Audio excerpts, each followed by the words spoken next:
Welcome back professor గారు. సాధారణంగా ఒక పార్టీ ఇవ్వాలి అంటే నేను ఒక ఇల్లు కట్టుకుంటేనో, ఒక కారు కొనుక్కుంటేనో, లేకపోతే నాకు ఒక ప్రమోషన్ వస్తానో, లేకపోతే మా అబ్బాయి బర్త్డేకో, లేదంటే ఎవరిదైనా మ్యారేజ్కో పార్టీస్ ఇస్తూ ఉంటారు కదా సార్. ఇప్పుడు విడాకులకు కూడా పార్టీస్ ఇస్తూ ఉన్నారు సార్. నేను చూసాను ఇది. విడాకులు తీసుకున్న కూతురిని బ్యాండ్ మేళంతో వేడుగ్గా ఇంటికి తీసుకొచ్చాడు తండ్రి. ఆనక బంధుమిత్రులందరికీ భారీ విందు ఏర్పాటు చేశాడు. ఇది జార్ఖండ్లో జరిగింది సార్. బాగా వైరల్ అయింది సోషల్ మీడియాలో. అండ్ హర్యానాలో మంజిత్ అనే యువకుడు తన భార్యతో విడిపోయి ఏడాది గడిచిన సందర్భంగా ఆమెను పోలిన ఒక బొమ్మను తయారు చేయించి ఆమె సమక్షంలో స్నేహితులకు గ్రాండ్గా పార్టీ ఇచ్చాడు. అండ్ ఇంకొకటి రీసెంట్గా విడాకులు అయిపోయిన తర్వాత అల్లుడు కాదనుకోండి, అతని ఇంటి దగ్గర నుంచి తీసుకొచ్చే క్రమంలో బ్యాండ్ మేళాలతో కూతుర్ని ఇంటికి తీసుకొస్తూ ఉండడం, ఆ కూతురు డ్యాన్స్ కడుతూ ఉండడం, ఆ తండ్రి కూడా ఆనందం వ్యక్తం చేయడం, ఇవన్నీ కూడా సోషల్ మీడియాలో ఈ మధ్య తరచుగా చూస్తూ ఉన్నాం సార్. సో ఏంటి సార్ ఈ సంస్కృతి? విడాకులకి కూడా పాట మాత్రం వేరే పెట్టాలి. తండ్రి కూతురు డ్యాన్స్ కదా. పెళ్ళప్పుడు బుల్లెట్ బండెక్కి వస్తా అని చెప్పచ్చు, కానీ దీనికి అట్లా పాడరాదు. బుల్లెట్ బండి దిగస్తా అని పాడాల్సి ఉంటుంది. So fundamental point, what is party? It's a celebration. మీరు కొన్ని లిస్ట్ ఇచ్చారు. మ్యారేజ్, మీ కొడుకు బర్త్డే, ప్రమోషను, ఉద్యోగము అంటే కారు అంటే అర్థం ఏంటి? ఇట్లా మీరు యూ విల్ సెలబ్రేట్ హ్యాపీనెస్. విడాకులు కూడా హ్యాపీనెస్ అయినప్పుడు సెలబ్రేట్ చేసుకోవచ్చు కదా బై ప్రిన్సిపల్ ప్రకారం. ఇప్పుడు విడాకులు ఎందుకు తీసుకుంటారు? ఒక భయంకరమైన ఫెయిల్డ్ మ్యారేజ్ నుంచి బయటపడటానికే కదా.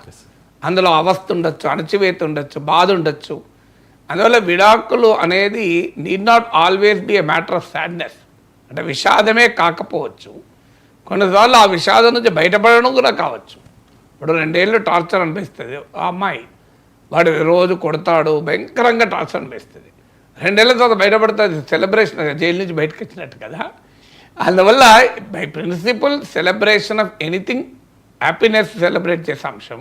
వాళ్ళకు విడాకులు కూడా హ్యాపీనెస్ ఇచ్చినప్పుడు సెలబ్రేట్ చేసుకుంటున్నారేమో. ఐఎమ్ నాట్ డిఫెండింగ్, ఎగ్జాంపుల్ చెప్తున్నా. రెండవది ఒకదానికి ఉపయోగపడుతుంది. ఎందుకు అంటే ఇప్పుడు విడాకులు అంటే వెంటనే విడాకులు ఇచ్చిన ఒంటరి మహిళ పట్ల ఒక రాంగ్ నోషన్ కూడా సొసైటీలో ఉంటుంది. అంటే ఆమె పట్ల సానుభూతి అని ఉంటుంది, లేకుంటే రాంగ్ నోషన్ అని ఉంటుంది. సానుభూతి అవసరం లేదు, రాంగ్ నోషన్ అవసరం లేదు. ఆమెను ఆమెగా బతకనివ్వాలి. She has every right to live on her own. ఆమె పర్సనల్ లైఫ్ అది. ఎందుకు మ్యారేజ్ ఫెయిల్ అయిందన్నది ఇట్ ఇస్ అబ్సల్యూట్లీ పర్సనల్ వ్యవహారం. కానీ సమాజం ఎట్లా చూస్తుంది? ఇంటి పక్కోడు, ఇంటి ముందోడు, ఏమైంది మీ బిడ్డ విడాకులు ఇచ్చిందట కదా, ఏమైంది బిడ్డ, ఈమె తప్ప, ఆమె తప్ప, వాడిది తప్ప, వీడిది తప్ప అనేది పనికిమాన ముచ్చట్లన్నీ పెడతారు. అవసరమా అది? వాళ్ళ ప్రైవేట్ లైఫ్. ఓకే, ఆమె పట్ల నువ్వు సానుభూతి, అయ్యో బిడ్డ ఎట్లా బతుకుతుంది, ఇక మొగడు విడాకులు మళ్ళీ పెళ్లి కావాలన్నంత సులభం కాదు, ఇవన్నీ నీతులు చెప్తూనే ఉంటారు. She has a right to live on her own అనే నమ్మకం, అనే గౌరవం.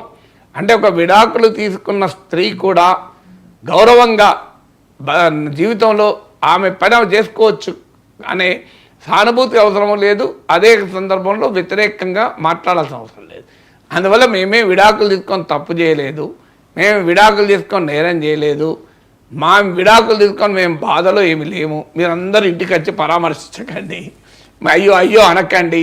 ఈ అయ్యో అయ్యో సిండ్రోమ్ అవసరం లేదని చెప్పడం కూడా ఒక ఉద్దేశం కావచ్చు. అందువల్ల ఇక 10 మందికి ముందే మనం పిలిచి అందరూ చెప్పిన ఒక పంచాయతీ లేదు.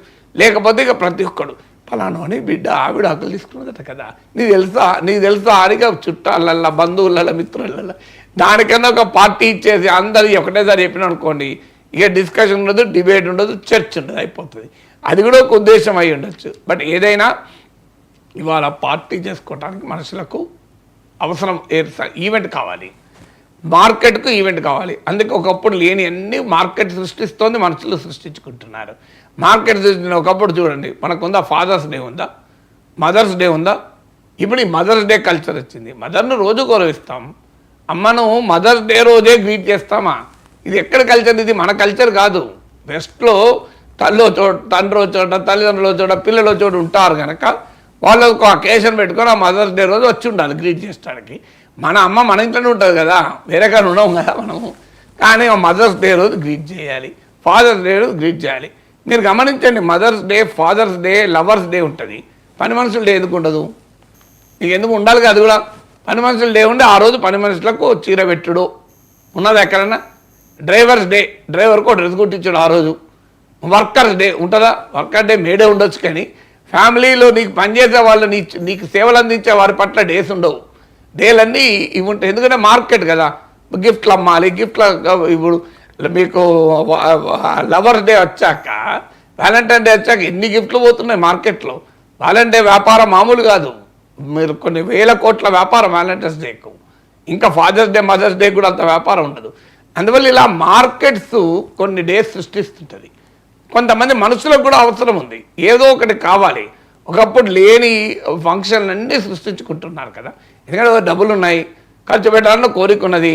10 మంది ముందట తన ఆనందాన్ని ప్రదర్శించుకోవాలి, ఐశ్వర్యాన్ని ప్రదర్శించుకోవాలని కోరిక ఉన్నది. దీంతో పోటీ ప్రపంచం వాళ్ళు చేశారని వీళ్ళు చేయాలి. అందువల్ల ఇలా రకరకాల రూపాల్లో తన ఆనందాన్ని వ్యక్తీకరించి 10 మందిని పిలిచి కలిసి మాట్లాడుకోవాలనే యొక్క సామాజికపరమైన అంశం కూడా ఉంది. అదేం నేరం కాదు, తప్పు కాదు కదా. సో డబ్బు నీ కెపాసిటీని మించి చేయకపోవడం అనేదే సూత్రం తప్ప, ఏదో ఒక అకేషన్ ఏదో సందర్భం పెట్టుకొని 10 మందిని కలవడం. అలా కొంతమంది ఇది కూడా జరుపుకుంటారు, ప్రతి మంత్ బర్త్డే జరుపుకుంటారు. అందువల్ల ఇలాంటివి సమాజంలో ట్రెండ్ మారుతుంటుంది. ట్రెండీ అంటారే, ఆ ట్రెండ్ మారుతుంటుంది. ఇప్పుడు కేరళలో ఒకటి చూశాను, ఫ్యూనరల్ ప్రొసెషన్స్ కూడా నీకు ఇప్పుడు ఏదో ఒక ప్రమాణ స్వీకారం పోయినట్లు ఫ్యూనరల్ ప్రొసెషన్ కూడా ఈవెంట్ ఆర్గనైజర్లు వచ్చారు. అంటే ఫ్యూనరల్ ప్రొసెషన్ అంటే ముందు ఒక అతను ఫలానా వాడు చనిపోయాడు అని అనౌన్స్ చేస్తూ, అతని జీవిత విశేషాలు చెప్తూ, జీవితంలో అద్భుతమైన పనులు చేశాడని చెప్తూ ముందు వెళ్తూ ఉంటుంది వెహికల్. సో ఒక పెద్ద యాక్టివిటీ లాగా పోతుంటుంది. So when death can be a matter of celebration, why not divorce? ఆయన మరణాన్ని కూడా ఒక ఈవెంట్గా మార్చగలిగినప్పుడు ఇదెందుకు మరి విడాకులు ఈవెంట్? సో సమాజంలో మారుతున్నటువంటి సాంస్కృతిక జీవన పోకడలకు ఇది ఒక ఉదాహరణ. రైటా రాంగా అనేది సమాజమే నిర్ణయించుకుంటుంది. మీరు ప్లీజ్ చేయాల్సింది కాదు. ఒకప్పటి సమాజంలో మార్పు చెందుతున్న కొద్దీ మనకు ఒకప్పుడు బర్త్డేలు, కేక్లు కట్ చేయడము కూడా లేదు. 30 ఏళ్ళ 40 ఏళ్ళ క్రితం మీరు గుర్తించుకోండి. మ్యారేజ్ డే అంటే ఒక దేవుని గుడికి పోవడము, బర్త్డే అంటే బిడ్డను తీసుకొని గుడికి పోవడం. సో ఇప్పుడు ఒక బర్త్డే అంటే కేకులు కట్ చేయడం వచ్చింది. సో ఇలా కల్చర్లో ఎక్స్పోజరు గ్లోబలైజేషన్ అవుతున్న కొద్దీ, ప్రపంచం కుగ్రామంగా మారుతున్న కొద్దీ, ఏదో ఒక దేశంలో ఏదో జరిగితే కూడా మన దేశంలో దాన్ని మనం ఇంప్లిమెంట్ కూడా చేయొచ్చు. అందువల్ల దెర్ ఆర్ సెవరల్ రీజన్స్. అంటే సాంప్రదాయకరమైనటువంటి సెలబ్రేషన్సే మారి ఇందులో కూడా సెలబ్రేషన్లో కూడా ఇన్నోవేషన్ వస్తుంది, రకరకాల ఇన్నోవేషన్స్ వస్తున్నాయి. అంటే కాదేది పార్టీలకు అనర్హం అని చెప్పి